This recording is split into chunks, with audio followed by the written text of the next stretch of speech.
This time I'd like to call to order the regularly scheduled caucus meeting for the city of Twinsburg at the Government Center for Tuesday, July 9th. Shannon, would you call the roll, please? Mr. Fury? Yes, Mr. I'm Post? here. Mr. Post? Mrs. Labby? Here. Mr. Barr? Here. Mr. Bonacci? Here. Mr. Bellin? Here. Mrs. Walker? Present. Thank you. Do we have any presentations this evening? Okay. We're going to go items for discussion. First up is Amy Moore.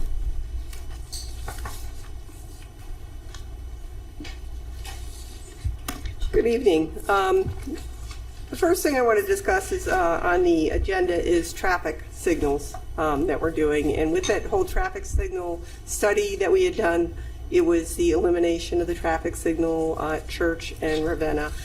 And I was going to bring you a little drawing. I'm going to send it out to you guys instead of bringing it here because I'm revamping two options on there. The first, what we'll be looking at doing is eliminating the light there, and we want to also make it safer to pedestrians crossing. So we had talked about putting a flashing beacon on Ravenna Road. If you've driven down there, you know there's a bullnose at the end there. What I'm now thinking about doing is making that more of an island, and that would be a refuge as you're crossing to provide a little more safety. And as I thought about that, we are going to narrow down on Church Street down to one lane in each direction. And, you know, I'm kind of playing with whether we put a median in the center there where the turn lane was, and so that there's that refuge as you cross, because they won't have the full light, and people sometimes don't pay as much attention, so you're only crossing 12 feet at a time per se. So I'll have two scenarios to you. We're not looking at doing a test run until after you guys are back from recess. Let the summer go, and then maybe put something out with barrels in September. And if that all works, then we put it into the road program and actually construct the curbs and do finish it all out in terms of what we've got there. So with that, I do have with me the traffic engineer, because there is a piece of legislation on the agenda about smart signals. It's a U.S.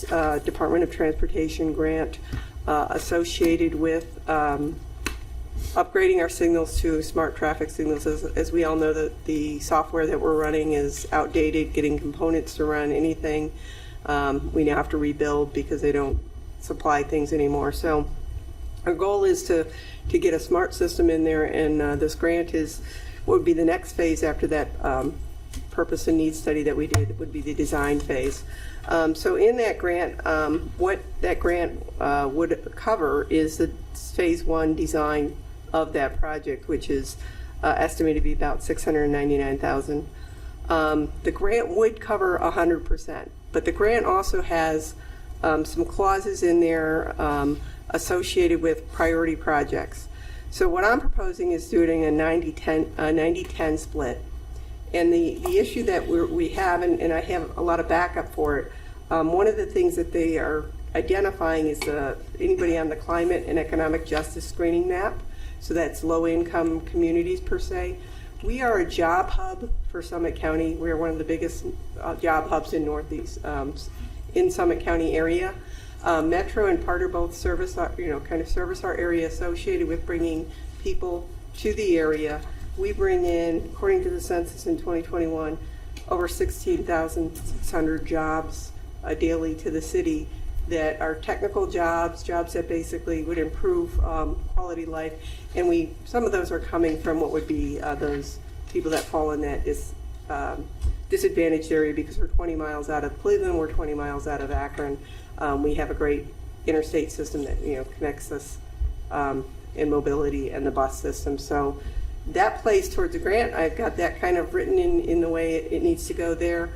But I was looking at, do we go after the full 100% coverage, because the grant will pay 100% of that, or do the 90-10. I figure if you've got a little bit of skin in the game, it's probably get you maybe a few points. I'm not. There's no rating system that I know about. This is a grant that came through ARPA, or through the rescue plan or whatever it was, the American Rescue Plan. So, any questions on that?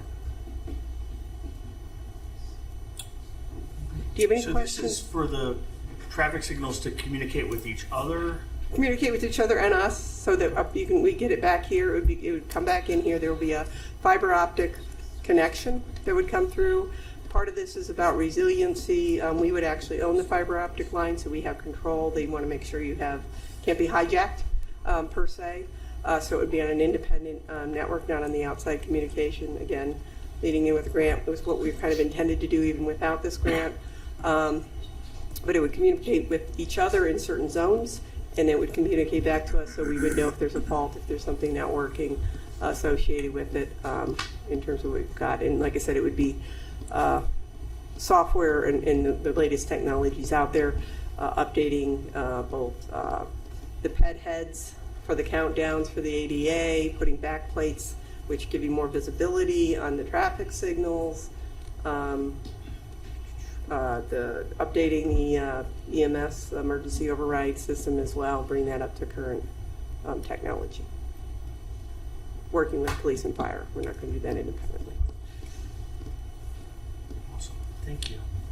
Now, do you have any other questions? I have Mike Schweger, our traffic engineer. We have him under contract for 3 years as we started this process. On any other intersections, while he's kind of here giving me support, with any questions you may have on that. No? No, Okay. sounds good. I thank you very much. Thanks, Thanks, Amy. Thank you. Thanks, Mike. This would be Resolution 88-2024 that we'll be doing tonight, and I'll talk about it later in this meeting. Next on the items for discussion, Rebecca Ziegler. She's going to talk about, I don't know what she's going to talk about. Let her talk. I'm going to talk. Good evening. She's our Economic Development Coordinator. So she has a lot of things going on. I do have a lot. We have a lot going on. Busy week. So I could just briefly go over the addendum, the changes that we're proposing to Draft 5 of the zoning code, if you all would like, or if you have any items that you want me to spend more time on, I'd be happy to do that as well. So just going through the list, it's on the Together Twinsburg site as well, so residents can see it, and you were emailed it last week. But adding items such as number 1 is adding an impervious surface area max of 40% in the R2 zone use permissions. I'll just go down the list, picking out a few of these. Added a 1-unit dwelling to the downtown, changed attached 1-unit dwelling to a conditional use in the downtown. The bigger one that I do want to point out would be the last bullet of Title II, which is R5 dwelling unit size, changing that from 1,500 square feet to 1,400 square feet. And the reason for that being is that would be one of a major change to the zoning map. So currently Whispering Woods 1 and 2 is zoned as a special district. The special district refers to a core action related to the development of this site. It was established through legal action and creates a lot of confusion for appraisers and mortgage lenders and homeowners. So additionally, there's no court record of the standards associated with the special district, so it's really hard to enforce the standards, and verification of zoning compliance is sometimes impossible. So we're suggesting that we rezone that from a special district to the R5 cluster district. It meets all of those requirements except for those houses are 1,400 square feet. So we would need to lower the R5 standard by 100 square feet. So that's our suggestion for that. And it would just, it would clean up a lot of things. A lot of the confusion of the consistence with the zoning verification, that would clean that up. Going back to the addendum A, Title III land use standards, adding items like a retail showroom to be permitted in the C2 in the downtown, in the I1 as an accessory use in the IM. We're updating a hospital as a conditional use in the C2. Adding table notes to clarify outdoor recreation is conditionally permitted on HOA or publicly owned land. And then the bigger item we've all heard a lot about is the keeping of bees. So the last month we've received a ton of feedback, as you all know, and decided to take that into consideration. And our recommendation would be to have 1 hive per 2,500 square feet with a max of 12 hives in Twinsburg. So that we hope that addresses that. Title 4, 5, and 6. There's Excuse me. Yes. Rebecca, how does that relate to the state code that they talked about? Yeah, the state code currently is more broad. There would be no max for Okay. the state code. We did feel strongly that there should be, because there's been so much opposition, we should at I least. didn't know what the state code was on there's- these, so yeah. thank you. Yep. Okay. Title VII is just a definition. We remove industrial medium industry definition. We removed motor, freight, garage, and offices. We are adding the zoning map as an exhibit with a text reference, just for clarity. And then the big one, or I would feel like is the big one that I want to just explain, is eliminating the MPUD altogether. We heard feedback. Residents have been very vocal about that. So we have those 3 parcels, the city-owned parcels. They're currently zoned 3 different ways: PUD, C1, and public facilities. We're proposing to just zone all of them public facilities. It's the least, the allowed uses in the PF public facility zone are the most limited in terms of what you can do there. We feel like that is reflective of what the residents have been wanting. But we do still, with that being said, Heinen's, Deer Run Apartments, those are still non-conforming. So we need to bring those into conforming. And in order to do that, we're deciding to add some of the commercial uses from the C1 into the PUD. It would still then be, this modification would be in keeping with the executed development agreement of Ethan's Green, but it would bring, like Heinen's and Deer Run into conformity. So those are the biggest, those are the changes. If you had anything else or any clarifying questions, I'd be happy to answer them. And we have the public hearing on Thursday as well, but 6:30. correct, 6:30. I would just like to thank you publicly for making that change to the MPUD. I had some, that we've talked about, I had some pretty significant heartburn about the way it was initially proposed. And so I got several calls from residents, and thank you very much for addressing it. I was not here at the last meeting to talk about bees. I did watch the meeting. I've learned more about beekeeping and apiaries than I ever thought I would, to the credit of the people that spoke. Initially, I was in favor of not having a max. I appreciate the language that is in there now, because what I have learned, and somebody correct me if I'm wrong, bees are almost a self-governing entity where you just can't put that many hives in a specific location. And so I think the verbiage that we have there now gives as much leeway as we can in terms of the maximum number of hives, while putting a limit on it. Again, personally, I would not want to have a limit, but I'm okay with that. So I just want to thank you. I appreciate it. And it's also, we should point out that this is a working document. I mean, we're hopeful that it will be approved and voted on, and the residents are happy with it in November, but it doesn't mean that we need to wait another 30 years to make changes. So we can continue to be revisiting this yearly, every other year, whatever council feels is appropriate. We don't need to wait so long. One other note about bees. Our current code has no language about bees at all, so technically they're not legal. Correct. So Correct. we Technically, are you can't have chickens right, either. So, yeah, so we're hoping we're this is actually a allowing balance. them. Yeah. So, thank you. Anyone else? Thank you for the mountain of work. I think you've done an outstanding job of being responsive to people with questions and bending to negotiating those through this code. So I really appreciate your effort, and we'll see you on Thursday. All right, Thanks, Thank you, Rebecca. Okay, next on our agenda for the caucus is audience participation. Shannon? First, we have Stephen Holmes.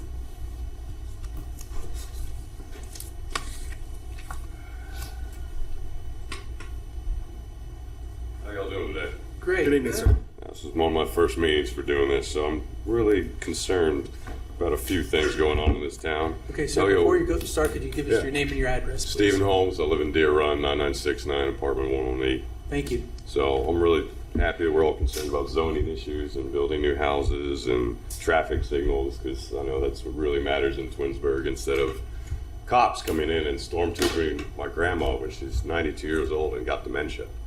So I've been waiting 6 years to hear from you guys about what's going on with this. And I had a meeting with you and you last December, and I've heard nothing yet from a response as to why people are allowed to come into my house without a warrant and stormtrooper my grandmother with dementia. And because of that actions, my little girl got beaten, strangled, and molested. So don't worry, I'll be sending photos around that y'all can put on y'all's desk, because I haven't been able to see her in years. So this is what y'all talk about. So this is more important than veteran civil rights, right? We have any actions, any says. This is news. I have no idea what you're referring to, sir. Oh, so it's all news to the council. It is. I'm So- a veteran as well. Okay. So yeah, I served in 101st Airborne under Colonel Steele. So I jumped out of helicopters for fun. I caught spies in the middle of the night by myself. And I come home to this. So what I suggest is instead of y'all talking about zoning, and beekeeping is actually the one good thing y'all talked about tonight. I agree with that. But I suggest y'all clearing house. Don't y'all think that'd be a good idea since Chief Noga was corrupt? The new chief doesn't do Sir. much to do all this. Chief Noka is retired. I'm well aware. But y'all failed to clean house back then and take care of issues, and you're failing to do stuff now. And y'all know this is still getting swept under the roof. That's why I've got a DOJ investigation. So the FBI is now looking into y'all, along with the senator's office, along with the congressman's office, and as well as Colonel Steele. So, I hope y'all have a good night. I suggest y'all clean house, and I expect results and phone calls from you two.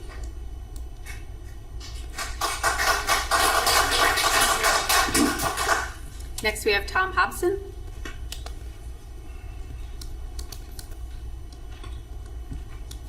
Evening. My name is Tom Hobson. I'm a resident of Bainbridge Township. I'm a local business owner. I've owned a business in Auburn Township for 35 years. I also own the medical marijuana facility in Ravenna with my daughter and my son, Wellspring Fields. And I'm coming before you today I wanted to gather your thoughts on the moratorium that is set to expire in February of 2025. I can tell you a little bit about our company. We have a spotless compliance record. We were the first ones open in Ohio, the medical marijuana program. I would like to bring a dispensary to Streetsboro, but I'm sorry. I just drove through Streetsboro, so that's why I said that. I would like to bring a dispensary to Twinsburg, and I just sort of wanted to gauge what the feeling of council and the mayor was on this, really before going any further. And I'd like to answer any questions that you may have on the industry and what's happening. So with that, I'm going to open it up to any questions and any thoughts that you may have. Yeah, the purpose of the moratorium is that we did not have guidance from the state. Okay. And in my opinion, that's why we put the moratorium in for a year to see what the rules and what the requirements would be. And I don't know that I've heard an update on that since we did that. The rules are being promulgated as we speak with the state. Okay. They're rolling out rules packages. The ones that you would be primarily concerned about are already in front of JCAR. And honestly, the way they go is JCAR usually just sends them through. And they probably got about another week or two before they're promulgated. The only ones that are left are like labeling. The advertising rules have already been sent. So as far as the way that the state is doing them, the rules are pretty well set. I understand that a year ago, nobody knew what was going to happen. And they pretty much mirror the current medical program. It's very strict, no advertising. These places are very secure. There's not, honestly, I think I've heard of 2 incidences over the past 5 years.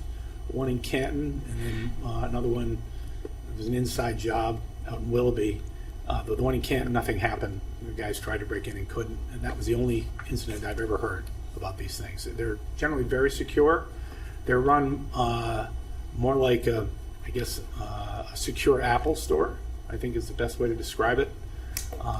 It's not like what you may think of. There's nobody playing hacky sack in the parking lot, that kind of thing. It's usually very strict, very secure. You don't get open unless the state is 100% sure that they can see everything that's going on and they can track everything that's going on. Is there any, so what I'm trying, because if I were to come in, I would make a pretty significant investment in order to do it, and that would require me to make the investment prior to the moratorium expiring. So that's the reason I'm here now, is if the council feels very strongly that they want to keep it on, I'm good with it. I just like to know. That's all.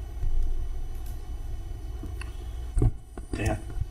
Yeah. The reason we put the moratorium on was because we were not prepared to we had to know what the guidelines were going to be.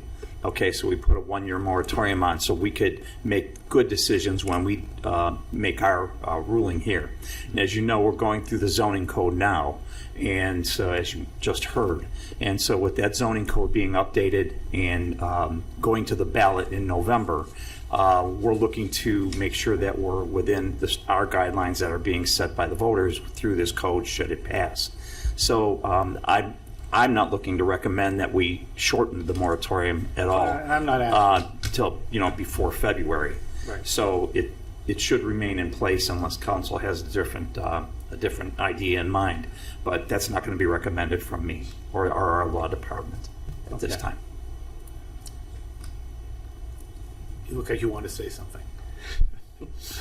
I do. Okay. So in every precinct of this city, when the issue was on the state ballot, it passed overwhelmingly.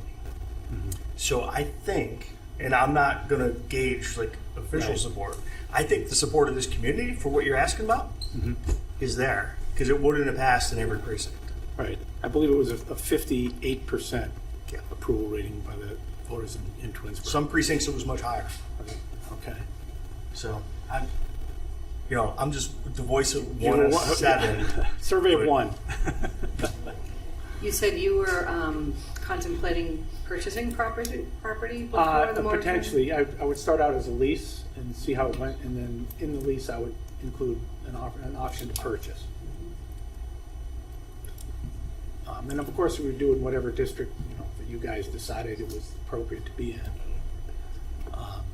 So, Yeah, I won't speak for my colleagues. I would agree with Mr. Bonacci, his assessment of the situation in terms of the voter turnout and kind of what the residents have said. In terms of kind of from me sitting in this seat, I would have to wait to hear from the law director and the mayor in terms of what the state laws say, and then what that means in relation to our zoning code. And again, we have a proposed zoning code potentially in November as well. I would certainly be open to that conversation, but at this point, it's difficult to answer your question specifically. and I should say, I'm happy to talk to anybody that wants to speak to me offline, because I realize I got a 5-minute thing coming up against it. And I'd be happy to tell you what's going on. I'm very plugged into because obviously it's part of my livelihood, on what's going on down in Columbus and what the activities are going on down there. I mean, the guy who's in charge of this is Jim Canepa, and he was a former in charge of the liquor board in Ohio, and he's doing a bang-up job. But he's no nonsense, and you do it the right way or you don't do it. Yeah. So anyway, with that, if there's no other questions, I'll go ahead and step away. Thank you very much, sir. Thank you. Appreciate it. Thank you. And last, we have Karen Clinton.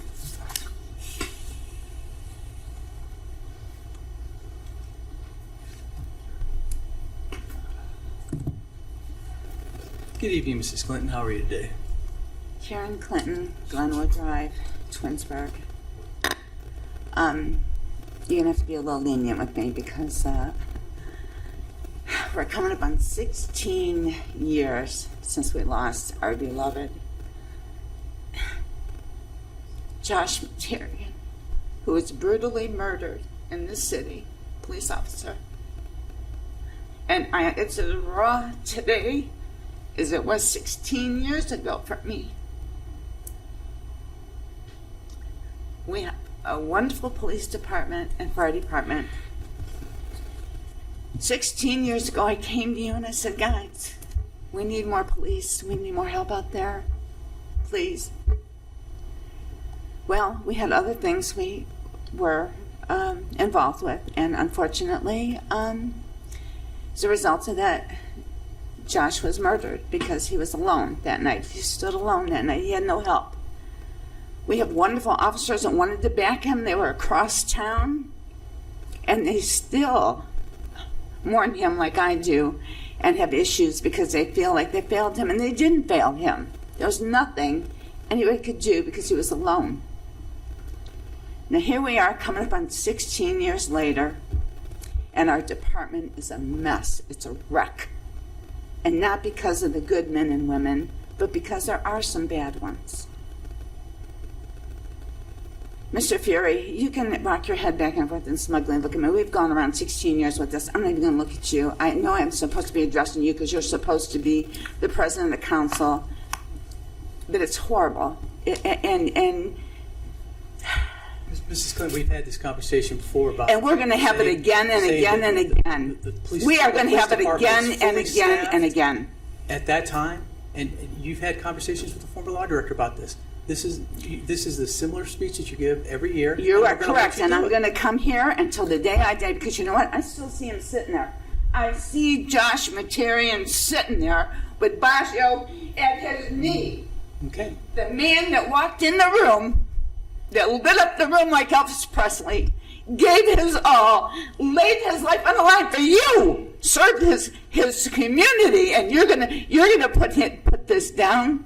I'm not Bill, putting anything down. Don't go there. You just keep your mouth shut and let me have my peace. I come once a year. You let me have my peace. Don't go there. You stand behind Donato. That's who you stand behind. And you know what?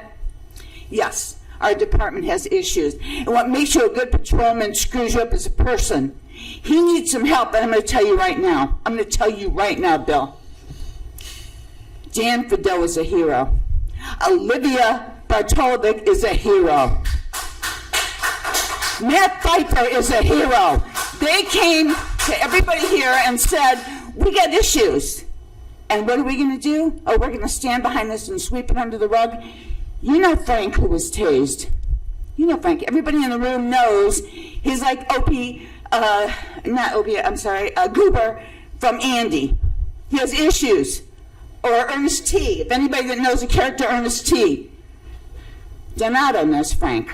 So you explain to me why we viewed that. There's issues here. I'm not saying throw them under the rug. I'm saying fix these problems. Our community is suffering. Did you hear the gentleman that spoke? I had no idea he was going to speak. Did you hear the gentleman that came here and spoke? Rock your head, Bill. Rock your head. You've been rocking your head for 16 years. 21. Everybody knows it. We love and adore the fire and police department, and we have issues, and we're not ashamed to admit it. Sam, God love you. I'm going to tell you. A year ago, I said to you, when you said, I'm happy to be mayor, and I said, we need a safety director, and you took it as an insult, and it was never meant to be an insult. Your history is service, and the communities that you served, I don't remember you being involved with police and fire. So it was a suggestion that you hire a good safety director because we have problems. We have problems. You know we have problems. And it has to be dealt with. It has to be met head on, because I'm going to tell you right now, this community is not going to stand down for any more of this. They're going to rise up. You heard the gentleman, they're going to come in here and they're going to pick this place apart. And so who's going to suffer? Us, the taxpayers. We're the ones who are going to be paying for legal fees and legal fees and legal fees and legal fees. So do the right thing. Whether it's release the records, whether it's bring back Dan, Olivia, and do what you're supposed to do and make this right. And as far as the Masons, I don't know what you're going to do there, because it's a hot mess. And you guys need to figure it out. Thank you. Thanks, Mrs. Clinton. Shannon, is there anybody else on this? That's all we have. Okay. We're going to go to pending legislation. We're going to start with Ordinance 68, 2024. This is an ordinance to amend Part 11 of the Zoning and Development Code, and council is authorized to contract with ZoneCo in February of 2023. This will be on its fourth reading tonight, and we're going to have a public hearing Thursday at 6:30 to have additional questions and feedback from the public, at which point there may be a vote on this that evening. Are there any questions on 68, 2024? We will not be taking action on this night. Okay.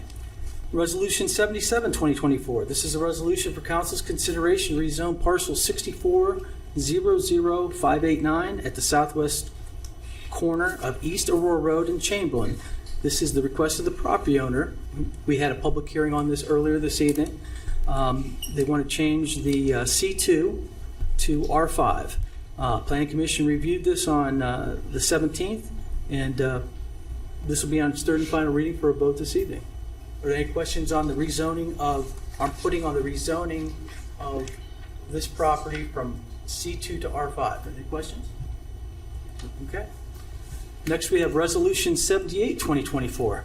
This resolution is to place Resolution 77, 2024, the resolution we just talked about, onto the ballot for the November election. This will be on its third and final reading, and we'll need to waive the three reading rule on that as well.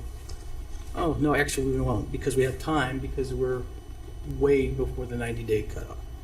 All right, are there any questions on 78? All right, next we have Resolution 79, 2024.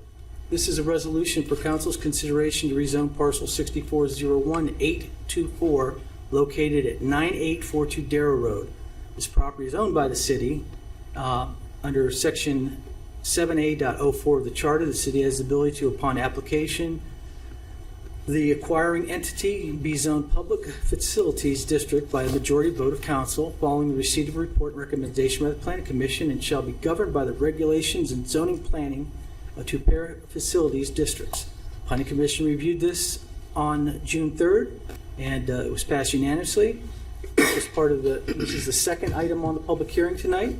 Are there any questions on putting this on, or approving this to be put on the ballot? I guess the only question I have is, Excuse me. Go ahead. We're not putting on this yet. 79 does not require a ballot.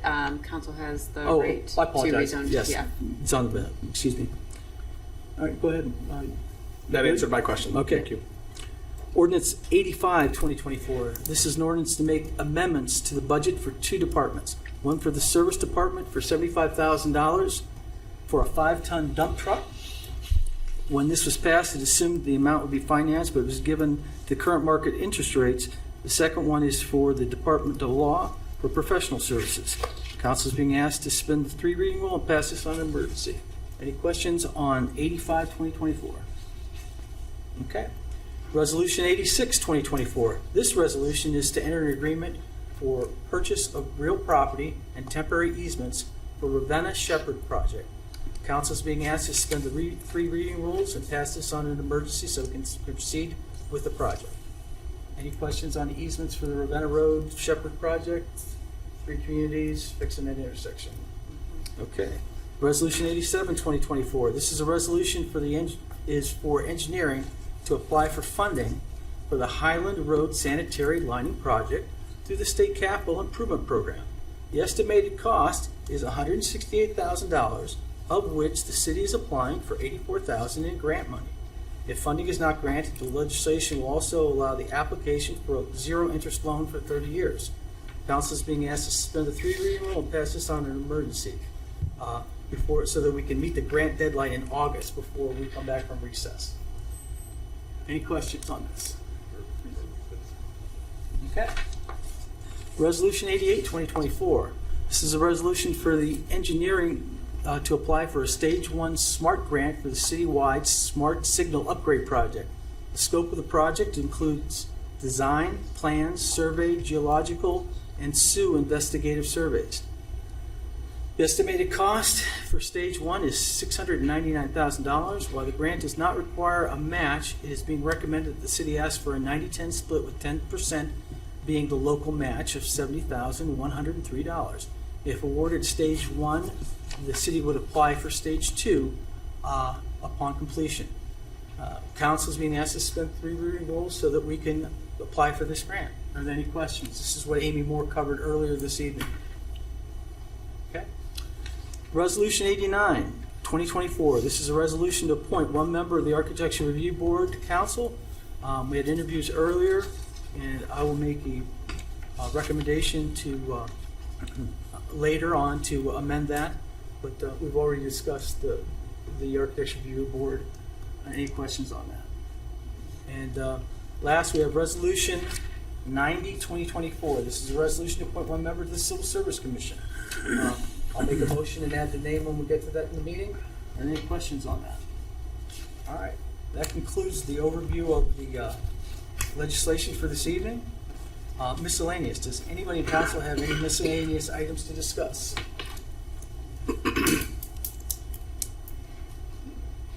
Okay. Hearing none? doing the tax appointment tonight. No, because we do not have legislation for that prepared, and they haven't scheduled a meeting yet. So I talked to Shannon about that earlier. The applicant, we'll let the applicant know, and applicants know, and we'll have that scheduled another time. But legislation will follow later on that. So no miscellaneous? Okay. We're going to adjourn the caucus meeting in a minute. If you'd like to address the council meeting, there's a sign-up sheet at the podium. Get 5 minutes, and we'd be happy to hear your thoughts. Let's see. At this point, I want to adjourn the caucus meeting. The regular council meeting will start at 7:45.